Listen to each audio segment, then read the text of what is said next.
late, but making sure we get this one right. Yeah, we were, sorry guys, we were still talking about... Talking about the things we were We're still talking about It's these a things. fourth wall break inside a fourth... Oh, shit. It's like 16 walls. Yeah, I'm glad that coffee all went on your pants instead of into the spider web of electrical outlets between your knees. Yeah, my dick is totally replaceable. That could have been worse.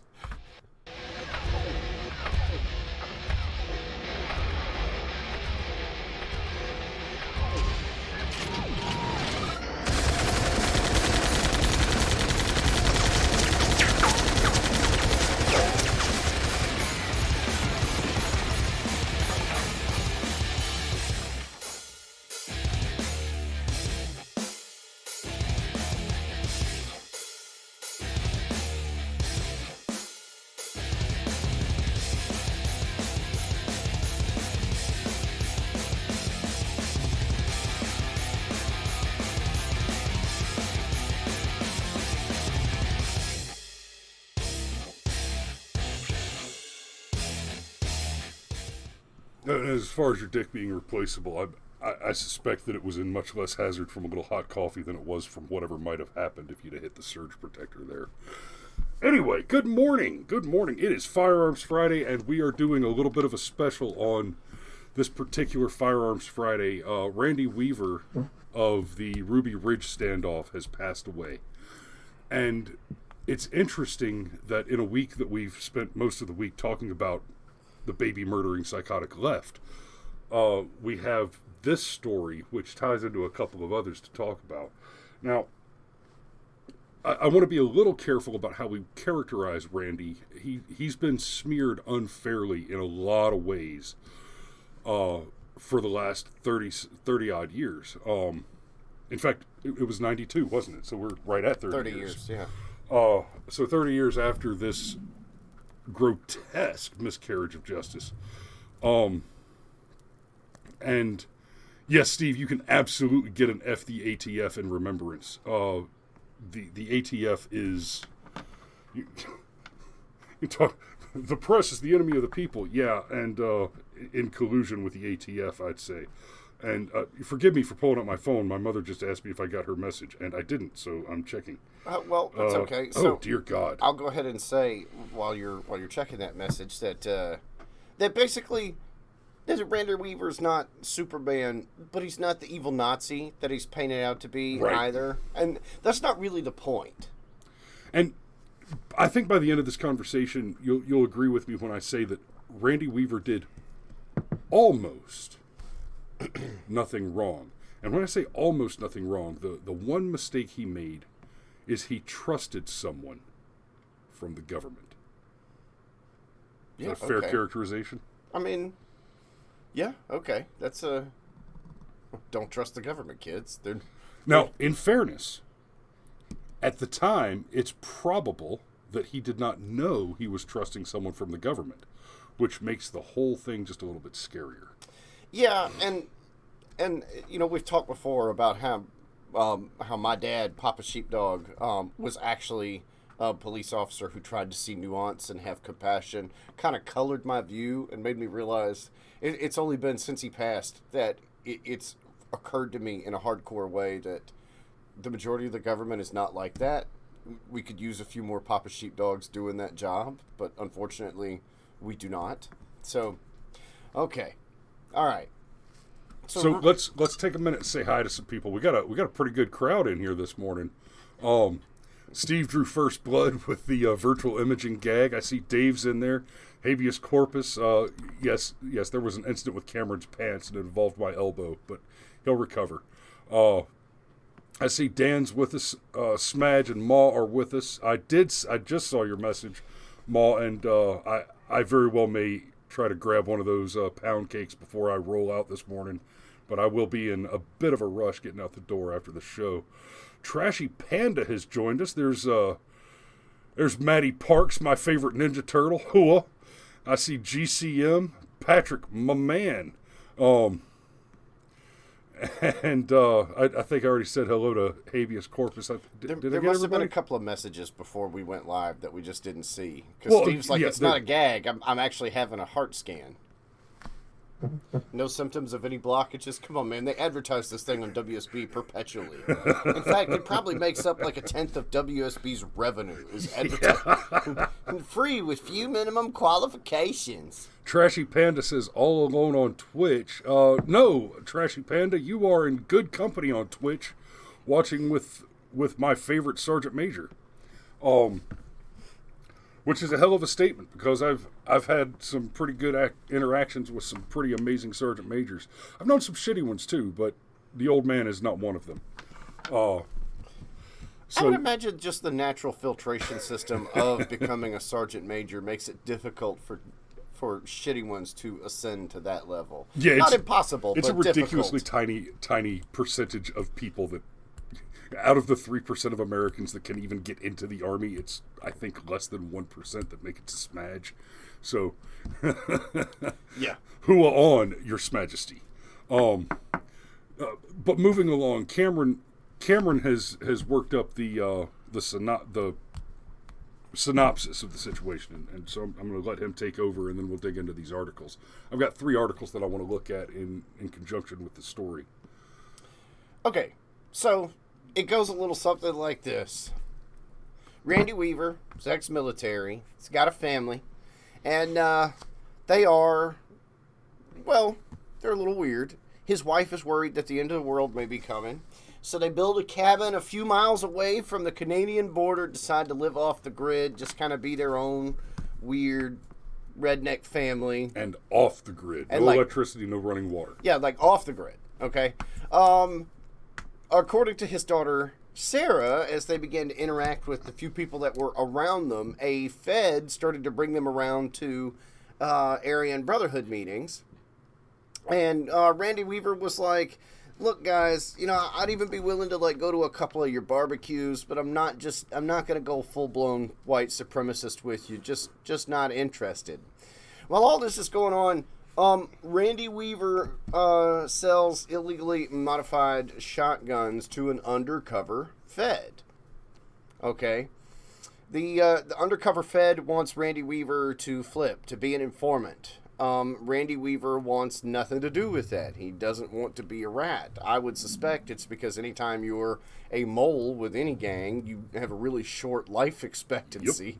Yep. For no other reason. So he gets indicted on federal gun charges and ends up getting released from temporary custody, has a court date. The court date is changed twice to his knowledge, but actually, see, he gets these court dates in February, but it turns out his actual court date was supposed to be, he gets court date in March, and it turns out his court date was supposed to be in February. So he misses his court date.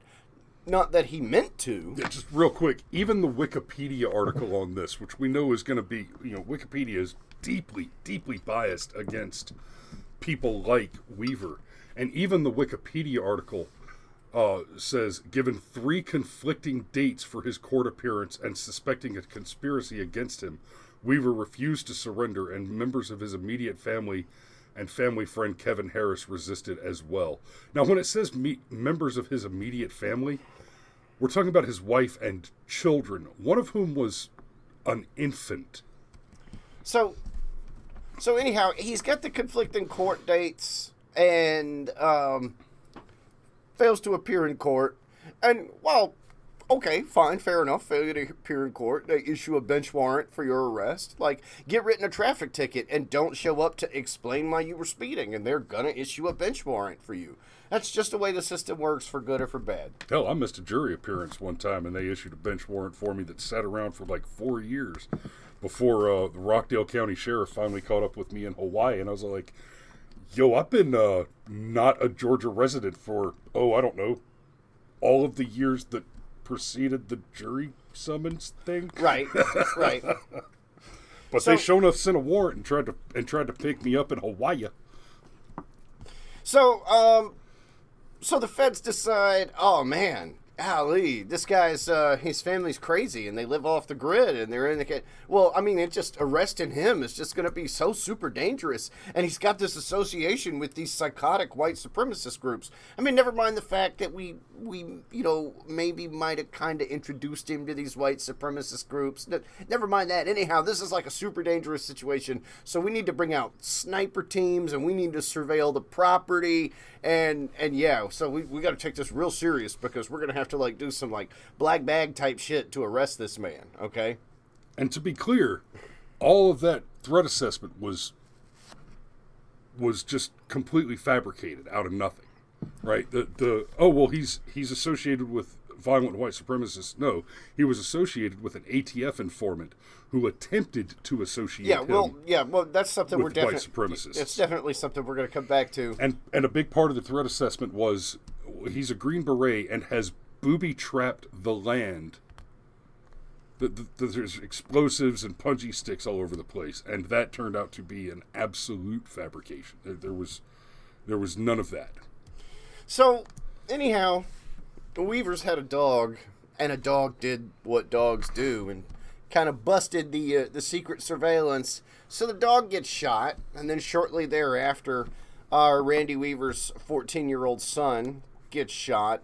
And I hate to interrupt, but this is something that has bothered me in a lot of this stuff, in articles and in, like, I watched the PBS documentary on it, and you constantly hear this language used. The dog was shot. His wife was shot. His wife received a bullet wound. No. Be very clear.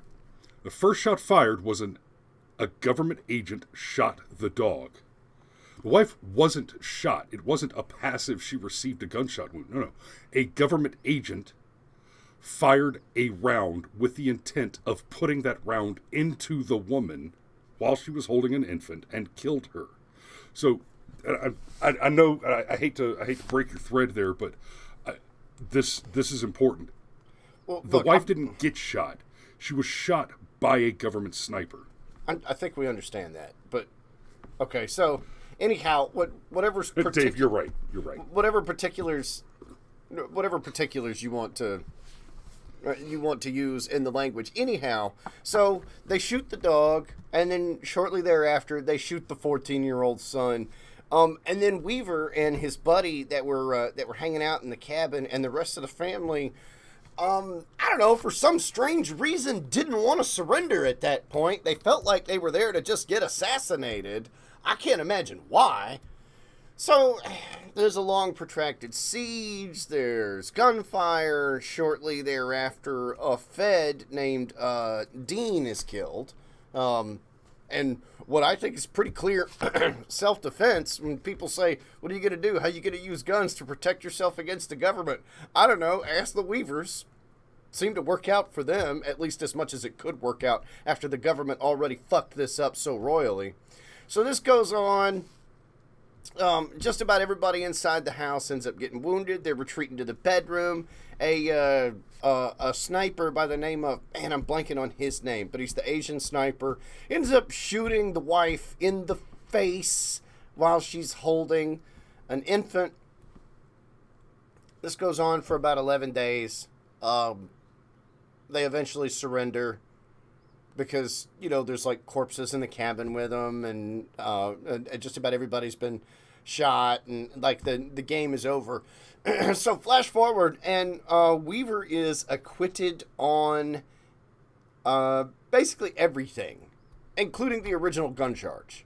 Okay, everything except for failure to appear in court. He gets like 18 months, and then later on, he gets paid like $3 million because, whoopsie, 12 federal agents were reprimanded, and I'm blanking on his name again, but the Asian sniper that shot the wife in the face got an extra super bad reprimand, right? Yeah. But that's all they got was reprimanded. The state that they were in actually tried to bring charges against the sniper that shot the wife for homicide and manslaughter, and the feds swooped in and said, whoa, this is a really serious case. We should totally take it over. And then drop the charges. Habeas Thank you, corpse is about Haruchi. to come through the Thank you. camera at Cameron. Lon Horiuchi. Lon was at RR and was at Ruby Ridge and Waco. It's Lon goddamn Horiuchi, Cameron. Thank you, Horiuchi. Thank you. Thank you, guys. That's for Steve and Habeas, most especially Habeas corpses. Appreciate you, Cyber. So anyhow, all that happens. This guy's entire family is assaulted and mostly murdered right in front of him, and of course he's charged with murder and aggravated assault. And as we said, he beats all that in court because duh. Like they Right. shot his family in front of him. Everybody's gonna act the same. Like you take your soy boy leftist and you start murdering his family in front of him. And there's that old saying about there's no atheists in a foxhole. Like it kind of the same thing here. And so there were so many things that exacerbated the problem that had to do with government incompetence. One of them that just like listening to Sarah Weaver talk about the situation for almost a week after they murdered Vicky, the Randy's wife, for almost a week after she was murdered and lying dead in the compound under siege, the government agents claimed to not have known that they had killed her, despite the sniper having shot her in the face. But for almost a week after that, specific bullet wound. They didn't have a phone. There was no phone up in the cabin, and for the week after she was murdered, until Bo Greitz actually walked up to the cabin and made contact with Randy. Until then, the government says that they were not aware that the wife was dead, and through that period, they were trying to make contact by shouting up at the cabin with bullhorns, and they kept saying they kept trying to appeal to Vicky, to the wife, hoping that she would talk some sense into Randy. And so Randy's in there with his dead wife and son in the floor, as government agents are shouting up, "Hey, Vicky, come on out. Bring the kids down. We've made pancakes for breakfast. We'll make sure everybody gets fed. Come on, Vicky. We want to talk to you." And Sarah said that the whole time Randy was just absolutely fuming because he thought, and he may have, hell, I know government agencies, he may have been right. Randy thought that they knew she was dead and they were taunting him. Yeah, Habeas says, I call BS, they effing knew. I think you're right. So let me just button up on something, and then we can transition over into whatever direction. Holy shit, we're already up. Yeah, I know. Anyhow, look, let's just assume for a moment that Randy Weaver was the big giant piece of shit that the federal government said that he was. That he had swastikas tattooed on his balls, and he worshipped Hitler's pictures in his bathroom in his cabin. Okay, let's just say that was a fact. Man still has civil liberties, and those civil liberties include things like not having your house surrounded by sniper teams that murder the majority of your family right the fuck in front of you. Okay?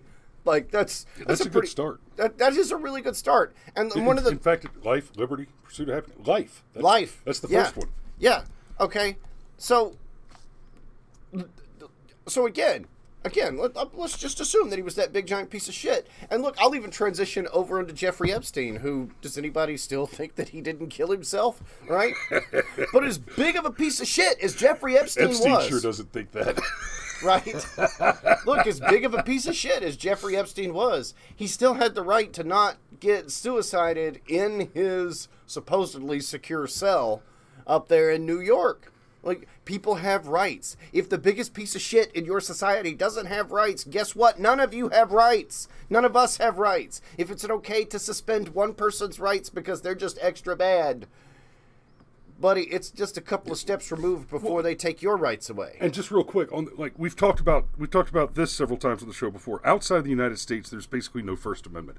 In Canada, especially, the way hate speech laws work, when the party in power changes, simply having a different opinion on policy can be qualified as hate speech and punishable as a crime with fines and imprisonment. So that that's very much the same thing. If it is the case that the worst of us do not have rights, then all it takes is a current administration in power deciding to designate your identity group as the worst, as subhuman, and as being evil, and then you don't have rights. And to evidence that claim, I want to bring this up because, and this is a sloppier transition than I'd hoped for, but we have beaten this dog, and I want this week, in a week that we're talking about baby murderers illegally protesting the rightful overturn of bad law in the Roe v. Wade case in the leak. We have a leak where we're learning that the FBI targeted parents using terrorism tools despite Biden AG's testimony that they didn't. Whistleblowers are coming out. So there's smoking gun. In September, the National School Board Association sent a letter to the Biden administration comparing parents who protest schools' COVID policies to domestic terrorists. The Justice Department issued a memo 5 days later directing the FBI to investigate threats to school boards. According to the letter written by Jordan and Johnson on Wednesday, an internal email from the FBI's Criminal and Counterterrorism Divisions instructed agents to label all investigations and assessments of threats directed specifically at education officials with the threat tag EDU officials. Jordan and Johnson wrote that the whistleblower claimed that the FBI opened investigations with the EDU officials label in every region of the country and all types of educational settings. The congressman cited multiple examples where someone reported a parent or an elected official using the FBI's National Threat Operations Center and compared the center to a snitch line for tips about parents at school board meetings. So I want to bring you back to the Weavers for a minute. An ATF agent made contact with Randy Weaver, attempted to get him to join the Aryan Brotherhood. He said no. And he said no. Weaver and his family went to this white identity Christian church, attended some barbecues, did the family thing a few times, and were asked to join the Aryan Brotherhood and refused to do so. Then the ATF informant talked Randy into sawing off 2 shotguns. So the initial crime having to do with the length of a weapon, so let's be very clear, that there is a law against the thing that Randy Weaver did is a blatant violation of the Constitution. Second Amendment shall not be infringed. So Randy was conned by an ATF informant after having refused to engage in activity on behalf of the government to do harm to American citizens without good cause. He was conned into breaking a law that should not be a crime. Now, in fairness, he did break the law. But he was coerced and conned. But he was coerced to break a law that is an unlawful law. And then given 3 conflicted court dates, one of which he missed. That sounds a hell of a lot like a total setup. That sounds a hell of a lot like a dozen of the 14 or 15 guys involved in the Whitmer kidnapping turned out to be FBI agents or informants. That sounds a hell of a lot like the dozens of FBI agents involved in the January 6th situation. That sounds a hell of a lot like any number of these things. The biggest terrorist takedowns in the United States of even Muslim terrorists have been staged by the FBI. This is not a conspiracy theory. This is something that's come out in court documents and become an incontrovertible fact. And after the government failed to use coercion, dishonesty, and force to, against his will, force Randy Weaver to commit crimes on behalf of the government against citizens without cause, they decided to entrap him into a situation that I'll give the government a little bit of benefit of the doubt here and say that maybe they were trying to just take him out by putting him in jail for the rest of his life.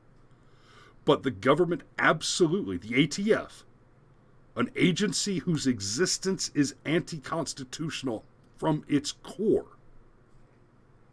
the existence of the ATF is explicitly forbidden by the U.S. Constitution.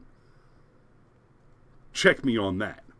Yeah, firemen setting fires. Yes. Yeah, habeas corpses, absolutely. Firemen setting fires. They, having failed to entrap and coerce this son of a bitch, they murdered his family. And in order to make that happen, they used the press to spin a false narrative about him being an active member evil white supremacist of actively violent white supremacist groups, actively engaged with these people after he refused to join those groups on behalf of the ATF. They smeared him for all of that, and then created this false threat assessment for the marshals and the FBI to come in, and the rules of engagement, the Marshal Service, when they sent in their rescue teams, the Marshal Service was told there are armed people already engaged. They have been given the surrender warning. You are to engage these people. If you see an armed adult, you may, I'm quoting here, and may and should open fire with the intent to kill them. These are the instructions that were given to the marshals when they arrived at Ruby Ridge after the siege was already ongoing. All that, I want you to understand, all of that having been the case, and now we have an AG who, by the grace of the God Emperor, is not a current Supreme Court justice. Holy shit. Makes you wonder how bad Ketanji is. Has decided that parents who are opposed to their children being coerced by government agents, because that's what a public school teacher is. Never forget, a public school teacher is a government agent. That's right. It's children not a public who are school, being it's a government coerced. School. Children who are being coerced by government agents to mutilate their genitalia for political purposes have parents who are opposed, who can imagine why, who are opposed to their children being manipulated by government agents into self-mutilation. That's right, by the grace of the Ultra MAGA King. Are being labeled as domestic terrorists by the same government that murdered Randy Weaver's family for doing the one thing that is forbidden, for living free. They may have been nutty, right? They moved out to the middle of the woods because Mama thought the world was going to end because the Bible told her so. There's a little nuttiness there.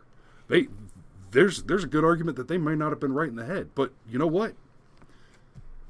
The thing they did wrong is they tried to do freedom. And the government doesn't like you to do a freedom. Yeah, they really don't. So just a couple other things I'd like to touch. One, okay, people are bringing up David Koresh. Koresh was a piece of shit, but that doesn't mean you burn his compound to the ground. Just saying. Just that there's a reason why people are have a problem with that one. Because, you know, when you start killing women and children, hey, maybe that's part of why they want to blur the definition of woman and child. That way it no longer offends people when women and children get killed by government fuck-ups. They're men and women, yeah. Well, there you go. Yeah. Anyhow. There's no such thing as gender, so we can kill anybody without having to worry about whether or not it's okay to murder women. And as the chat points out, that being nutty isn't illegal, which is correct. And just want to throw it to Dave Bowen, who says, by the grace of the Ultra MAGA King, I want shirts that say Ultra MAGA. That's fantastic. But look, here's part of what really bothers me about this, okay? Obviously, we have the capacity to take men and do really, really evil shit with men in government. And do we take these sniper teams and point them at Mexican drug cartel leaders? Do we take these sniper teams and point them at Islamo-fascist leaders? Do we take these sniper teams and point them at the heads of sex slavery trades? No, we don't point these sniper teams at any of those guys. No. Instead, we take these very same sniper teams and we do this bizarre reach around your nose to wipe your ass scheme to somehow entrap the invisible boogeyman of the white supremacist and then somehow it's okay to murder a family. That's what we do with these sniper teams. And that bothers me. I don't mind admitting that I actively blocked this story out. The first time that I heard the story was shortly after it happened. I was in high school. And it bothered me so much. It was like, okay, I'm just not going to think about that anymore, because that's all pretty fucking terrible. This guy watched his wife get shot in the face right in front of him. Man, that's a bad day. And well, it's part of the message. And look, even if thank you, critical drinker. And even if the wife is a little weird, if the government of the freest country on the planet comes to your house and murders your whole family in front of your husband, it sounds like maybe she was right. The world was ending. There's your dark humor. Yeah, no shit. All right, it is Friday. I need to go ahead and wrap up because I'm about to be late to my first appointment already. Thanks for watching, guys. We appreciate it. We are going into the weekend. So here's your safety brief. Stay calm and carry one. Don't drive drunk. Don't fry bacon naked, of course. And don't trust the government. So, rule number 1 in this house is, unless you're daddy, you don't pick up a gun unless daddy hands it to you. Right? We did a safety class yesterday with one of the revolvers, going through how to clean it, how to clear it with the kids, and talked about it. Let them put their hands on it and say, this is what it is. This is how it works. And when do you pick it up? When daddy hands it to you. But another important to remember. If for any reason at all, a police officer knocks on your front door, I want you to step outside the door and pull the door shut behind you. If you open the door at all, you step outside and pull the door shut behind you and talk to them on the front porch. You do not allow them to gain entry without a warrant. Ever.